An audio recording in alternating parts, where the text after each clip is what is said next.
자, 그러면 우리 박병창 이사님과 함께 네. 오늘 시장, 미국 시장 엄청 빠졌는데 한번 좀 살펴보도록 하죠. 어서 오십시오, 이사님. 네, 안녕하십니까. 네, 반갑습니다. 미국 시장이 어제 흘러내렸습니다. 네, 줄줄줄. 뭐 하락폭은 워낙 변동성이 심해서 나스닥 2%, 다우 1.6% 뭐 이런 일들은 있었습니다. 중간 중간에. 네. 근데 어제는 아침에 상승 시도하다가 하루 종일 흘러내렸어요. 기분이 안 좋은 거죠. 네, 그런 이제 하루의 흐름이 좀 나타났는데요. 아침에 소폭 상승 시작했습니다. 그 이유는 주간 실업시장 청원 건수가 21만 1천 건, 10주 최고치. 이러면 이제 연준의 긴축이 좀 완화되지 않겠냐 반영이 되겠죠. 그러면서 어제 사실 지수는 많이 빠졌는데요. 달러 인덱스도 떨어졌고 국채 수익률도 떨어졌어요. 다 떨어졌어요? 예. 그 동안에는 국채 수익률이 오르고 달러 인덱스 오르는 것 때문에 떨어졌다 그랬잖아요. 근데 어제는 소폭 떨어졌습니다. 그럼에도 불구하고 지수는 많이 하락했잖아요. 그러면 다른 이유가 있었던 거죠. 이제 이유를 이제 크게 두 가지로 볼 수가 있습니다. 하나는 바이든 예산안이 발표가 됐습니다. 법인세율 인상, 고수입자의 증세, 그리고 부자세. 그래서 발표가 됐습니다. 그러면서 물론 이거는 의회에 통과돼야 돼요. 거의 안 되지 않겠냐 이렇게 얘기를 좀 하고 있는데 이 내용이 나오면서 이제 급격하게 하락하기 시작을 했습니다. 그래서 하루 종일 내렸는데요. 그리고 낙폭을 더 키웠던 것은 아까 공 기자님 말씀 주셨던 은행주입니다. 은행주는 어제만 하락한 게 아니고 이번 주 내내 하락을 했습니다. 은행주들이 어제 큰 폭으로 하락을 했는데 그동안에 하락을 했던 것은 두 가지 이유가 있었습니다. 하나는 네. 이제 이번 주에 이제 파월 의장의 증언으로 인해서 금리의 고점이 높아지지 않겠냐. 네. 그래서 고금리에 대한 우려가 생기면서 이것이 경기 침체를 우려할 것이라는 게 다시 부각이 됐습니다. 그러면서 은행주가 하락을 한 거고요. 부동산주도 하락을 했고요. 이것은 이제 금리 때문에 그러는 거예요. 그리고 이제 소매주들도 같이 하락하는 모습을 네. 나타냈거든요. 그래서 경기에 관련되어 있습니다. 근데 이게 하락을 먼저 단초가 되었고요. 네. 실버 게이트는 어저께 자세히 설명드렸습니다. 실버 게이트 파산 요 영향을 좀 받았고요. 그리고 아까 공 기자님 말씀 주셨던 그 SB 파이낸셜 요게 실리콘밸리 은행의 모회세인데 요게 어제 60% 하락을 했습니다.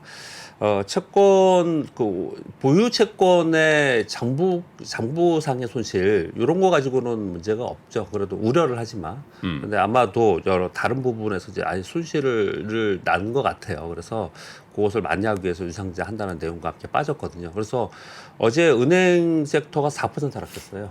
그래서 당연히 뭐 크게 하락할 수밖에 없겠죠. 예. 그래서 은행주들이 뭐 7%, 10% 하락을 했고요.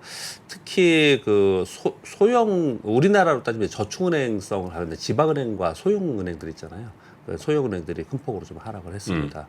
그래서 전체적인 분위기가 좀 안 좋은 거죠. 은행들이 하락을 하니까. 그래서 전체적으로 이제 끌어내렸다 이렇게 보시면 될 것 같고요. 기술주들은 뭐 한 1에서 2% 정도 수준은 하락했습니다. 주요 기술주들은요. 상승하다 하락해서 윗골을 좀 달았지만은 이게 아주 큰 폭으로 하락하는 부분은 아니었고요. 테슬라가 어제 4.9% 추가적으로 하락을 했습니다.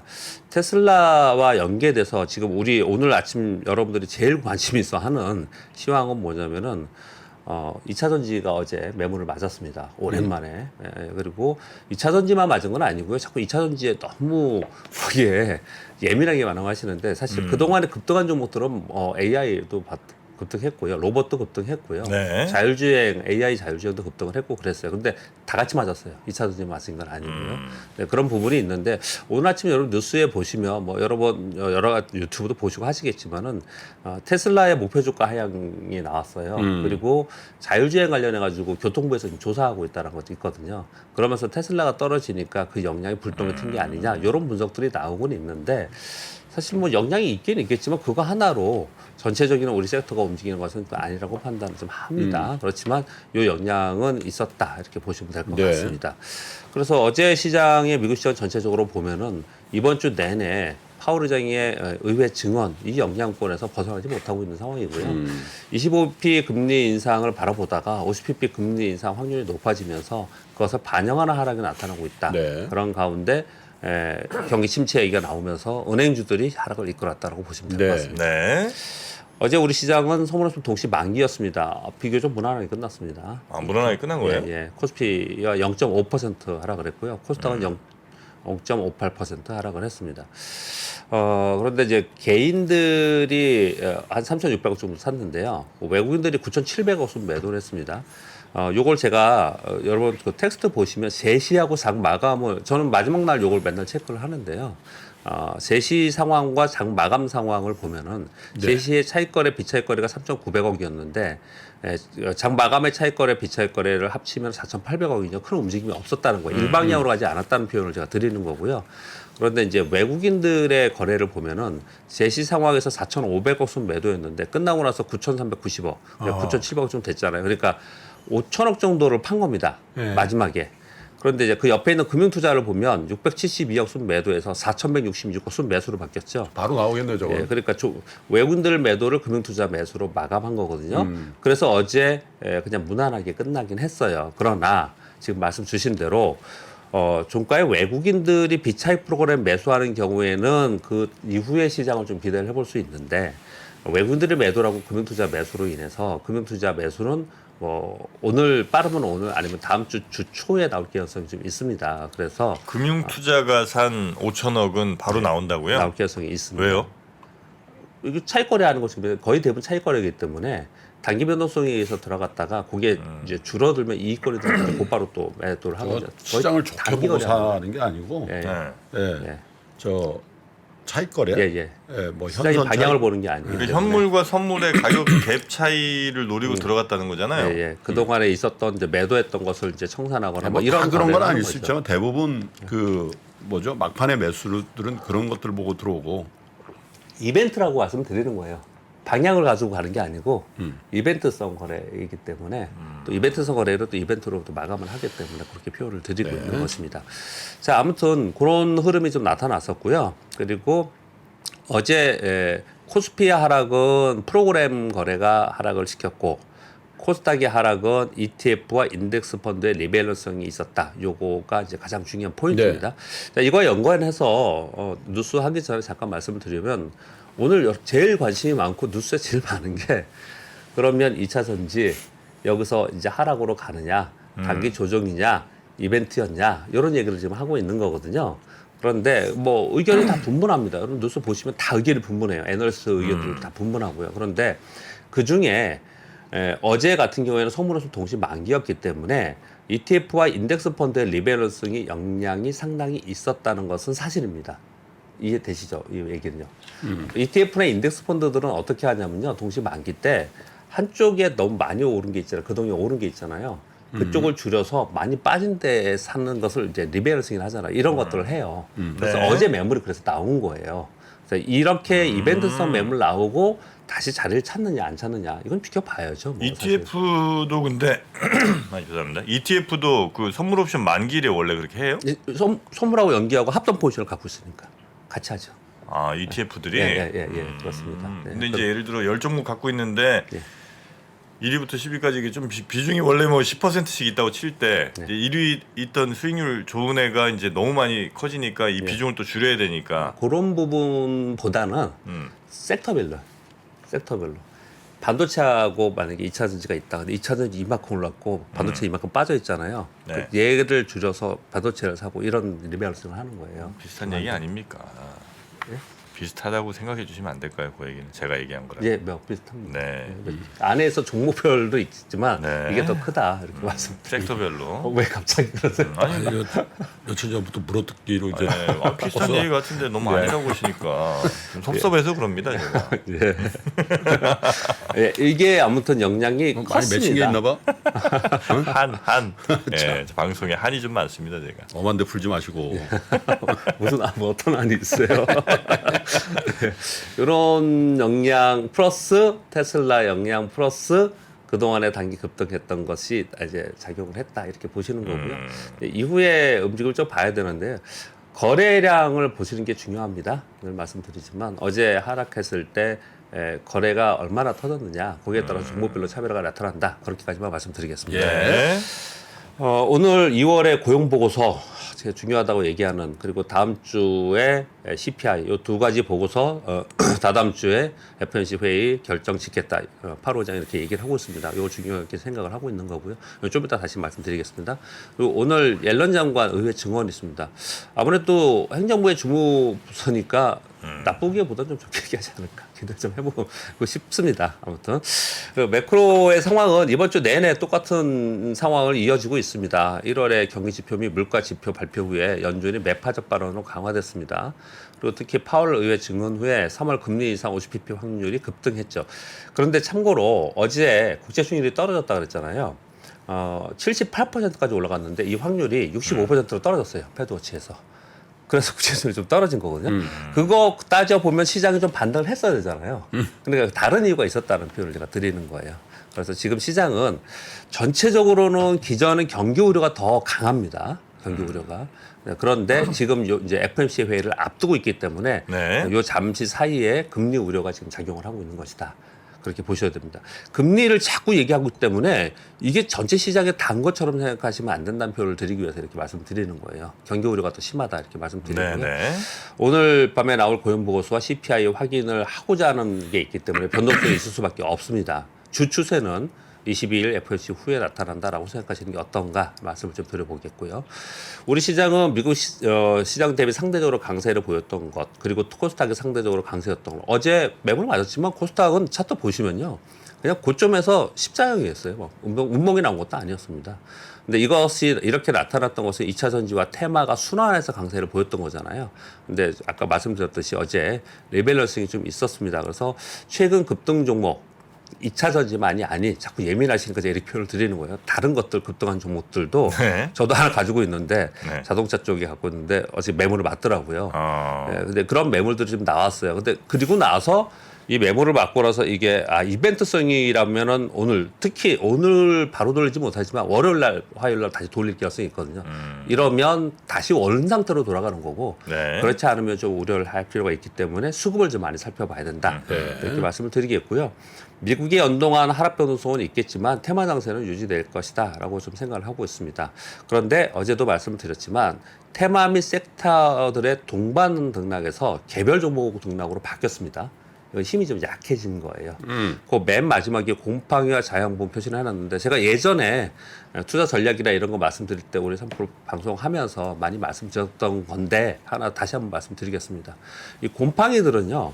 자양분이 풍부하고 먹고 살기 이렇게 좋은 환경에서는 막 다 뜯어져서 개별적으로 움직인다고 합니다. 곰팡이가 예. 그러다가 먹고 살기 힘들어지면 뭐요? 다 모여갖고 하나로 다 이렇게 뭉친다고 해요. 이게 이제 증시의 책이나 이런 여러 가지 심리학의 이런 책에서 많이 나오는 얘기들인데요. 이게 똑같아요, 주의성이. 먹을 게 많고 돈 막 있고 막 이러면은 개별적인 게 하나하나 막 들어가지고 얘도 올리고 얘도 올리고 이렇게 하거든요. 근데 심리가 딱 나빠지고 그렇게 그러면은 딱 주도주 한두 군데 딱 있고 나머지들은 다 못 가는 이런 현상이 나타나거든요. 이게 굉장히 주식 투자할 때는 생각을 많이 하셔야 됩니다.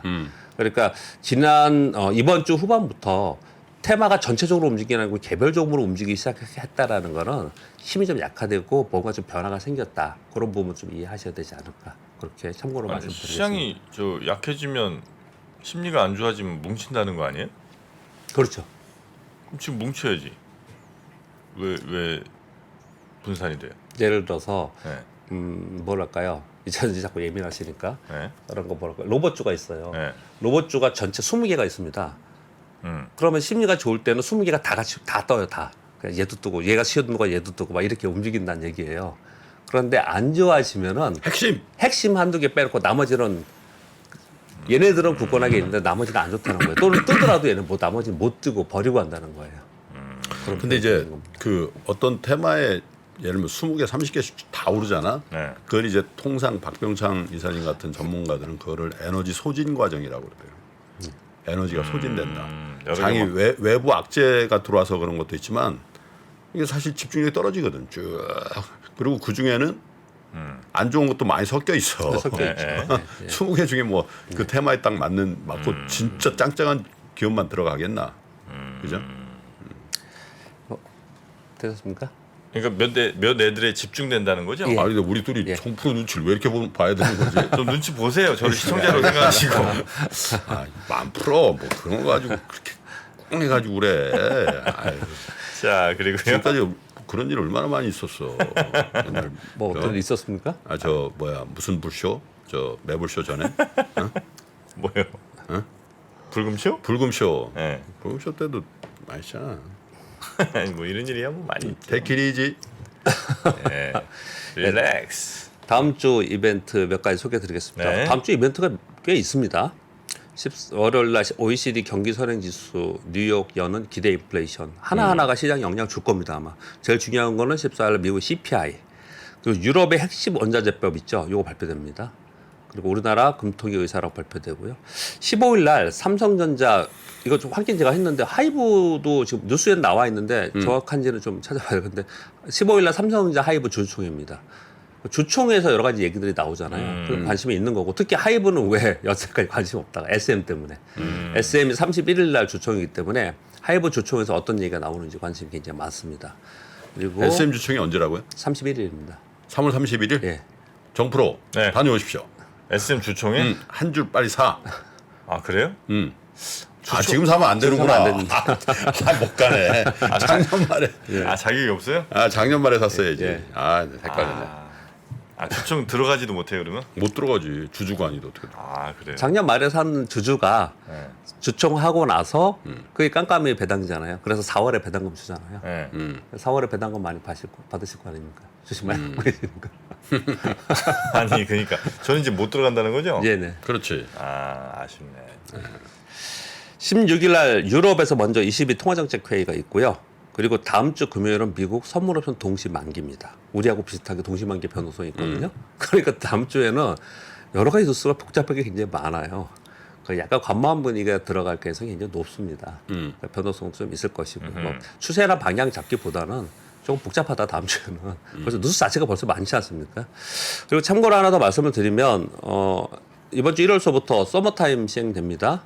그래서 저도 오늘 아침에 어제 너무 일찍 자가지고 딱 눈 뜨니까 4시더라고요. 그래서 그냥 그때부터는 안 잤는데 괜히 눈 뜬 김에 아침에 미국 매매를 미국 주식을 매매를 했는데 6시까지 하니까요. 참고로 말씀드리는 거예요. 눈 뜨자마자 미국 주식 샀다고요? 사고 팔았다고요? 네.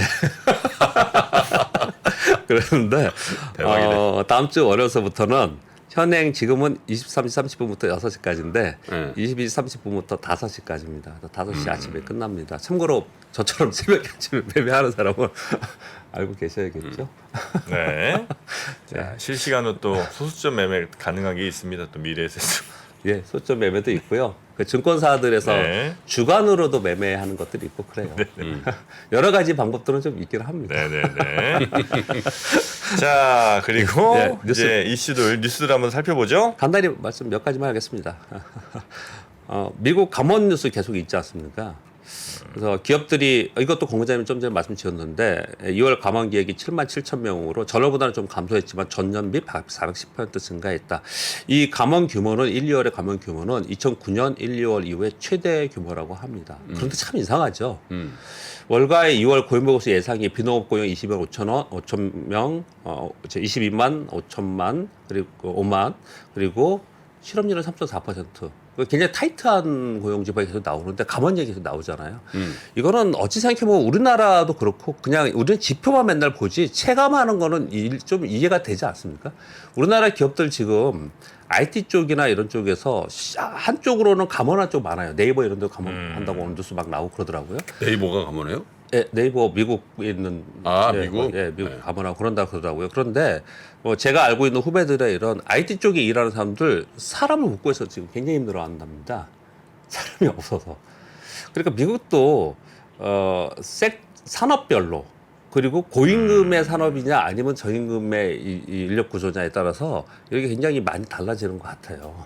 그래서 지금의 전체 시장의 산업 구조 뭐 이런 부분 때문에 이런 일들이 벌어지고 있는 것 같은데 네. 전체적으로는 둔화되는 건 맞습니다. 제가 이 주간 실업당 청건수 옛날에 표를 보여드리면서 이게 올라갔다 내렸다 하고 또는 이 고용 보고서에서 표를 보면은 막 지난번에 51만 갔었잖아요. 이거 뚝 떨어지고 이게 사실은 월별로 등락이 크다. 그래서 이것이 전체적인 기조는 아니다라는 설명을 한번 드린 바가 있는 것 같은데 그 네. 추세 있잖아요. 그 이동평균선. 이동평균선은 내려가고 있는 상황이에요. 그래서 전체적으로는 경기가 좋아지지 않을 것을 반영하고 있는 것은 분명히 맞다라고 이해하시면 좀 될지 않을까 생각하고요. 근데 요거는 지금 이제 요즘에 많이 얘기하고 있는 거는 파월 의장이 이거 지금 CPI와 고용 지표 보고서 이번에 이제 금리 결정을 해야 되지 않겠냐 얘기하니까 시장에서 굉장히 관심이 많습니다. 그렇게 말씀드리겠고요. 어제 정부에서 반도체, 디스플레이, 배터리 국가 핵심 기술 지정한다는 뉴스가 나왔고요. 중국의 추격을 차단하기 위해서 다음 주에 심의 후에 이달 마무리까지 저거 잘하네요. 하겠다. 저런 거 해야 이렇게 돼요. 하고 있습니다. 기술 유출 등으로부터 보호하고 세액 공제 혜택을 주겠다는 내용이거든요. 그런데 이제 우려도 좀 있겠습니다. 이제 심사랑 이제 규제가 많지 않겠냐라는 이제 업계의 우려가 있긴 하지만 이제 전체적으로는 여기에 들어가는 기업들 그리고 기술은 핵심 기술의 침해 행위자들은 굉장히 세졌습니다. 3년 이상 유기징역 15억 이하. 3년 이상이네. 예. 이하가 아니라. 예, 세졌습니다. 이게. 그래서 핵심 기술 지정 지금 다른 나라 다 그렇게 하고 있지 않습니까? 유럽도 하고 미국도 하고. 그래서 우리도 이렇게 좀 강화돼서 기술 유출 차단하기 위해서 노력하겠다라는 뉴스가 나와 있습니다. 자, 하나는 그 다음 뉴스는요. 이제 걱정스러운 뉴스들을 하는 겁니다. 서울 경제 뉴스를 그대로 가져왔습니다. 2026년에 한국 기업들에 특히 배터리 쪽은 미국 공장이 우리나라 국내 생산량의 14배 되지 않겠냐. 표를 하나 그려놨는데 이런 표를 만들었더라고요. 2026년 기준으로 봤을 때 우리나라 기업들이 북미 지역에서 전기차 생산하는 숫자하고 우리나라 국내하고 비교할 때 이렇게 차이가 벌어질 가능성이 높다. 지금 IRA 때문에 미국 가서 계속 공장을 짓고 있기 때문에 그런 거잖아요. 그래서 뭘 걱정을 하는 거냐.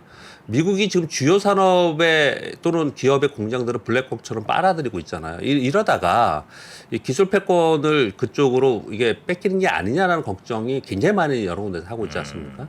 지금 미국은 반도체, 배터리, 전기차의 중국 견제 명분 속에서 미국의 부활을 추진하고 있는 거고 우리나라는 진짜 이도저도 못하고 있는 상황에서 현명하게 해야 된다라는 얘기만 그냥 진짜 앵무새처럼 하고 있는 그런 상황이지 않습니까? 근데 이건 현실적으로 지금 그렇게 진행이 되고 있는 상황이기 때문에 사실 각 섹터별로 그리고 같은 섹터 내에서도 기업별로도 굉장히 차별화되면서 우려의 목소리도 많이 나오고 있다라는 부분도 말씀을 좀 드리도록 하겠습니다. 여기 어떤 분이 이렇게 쓰셨네요. 타이틀 41인가요? 미국의 지금 그 저번에 한번 얘기했는데 코로나 때문에 외국인 이렇게 못 들어오게 하는 그 법안이 있거든요. 네네. 그게 5월 11일인가 폐지가 돼요. 네. 아 일몰이에요? 네, 그러면 이제 기대하는 거는 네. 저는 살짝 경험해봤는데 네네. 사실 LA 쪽에는 대부분 호세라는 이름의 네. 멕시칸 이분들이 들어오지 않으면은 네. 뭐 예를 들면 그 일들이 있잖아요. 뭐 가드닝, 좀 저임금 노동. 저임 그런 일자리. 그리고 동부의 뉴욕 기준으로는 도미니칸 리퍼블릭 DR이라고 통상 하거든요. 이분들이 들어오지 않으면은 DR, PR이 안 들어오면은 사실 그런 일을 할 분들이 많이 없어요. 그래서 이제 5월 11일을 주목해봐라. 그게 열리면은 이분들이 상당히 많이 들어오고 그러면 이제 타이트닝이 그럴 거다. 그럴 가능성이 있다. 저도 좀 일부 동의하는데 네. 뭐 지켜보죠. 2달 남았네요, 2달. 2달 남았죠. 네. 알겠습니다. 자, 그러면 또 잠시 후에 부동산 얘기 좀 하러 우리 박병창 이사님은 또 여기서 보내드리고요. 한 주 동안 고생 많이 하셨습니다. 네, 다음 주에 건강한 모습으로 뵙겠습니다. 네. 주말 편히 쉬세요. 고맙습니다. 감사합니다. 3프로TV가 전국 방방곡곡 숨어있는 주식 고수를 찾습니다. 내가 박근형 부장, 염승환 이사보다 시장을 더 잘 본다. 내가 이선엽 이사보다 종목 선정이 뛰어나다. 내가 박병창 이사보다 차트 분석 더 잘한다. 이렇게 자부하는 분들 저 정프로에게 오십시오. 여러분의 실력을 마음껏 뽐낼 수 있도록 판을 깔아드리겠습니다. 전국 증권사 지점의 PB, 주식 브로커, 펀드 매니저는 물론이고 전업 투자자, 슈퍼개미, 스몰개미, 기타 등등 이 시장에 대한 날카로운 분석과 통찰만 있다면 누구든 환영합니다. 숨은 고수 여러분의 많은 참여 부탁드립니다. 팔로우 미.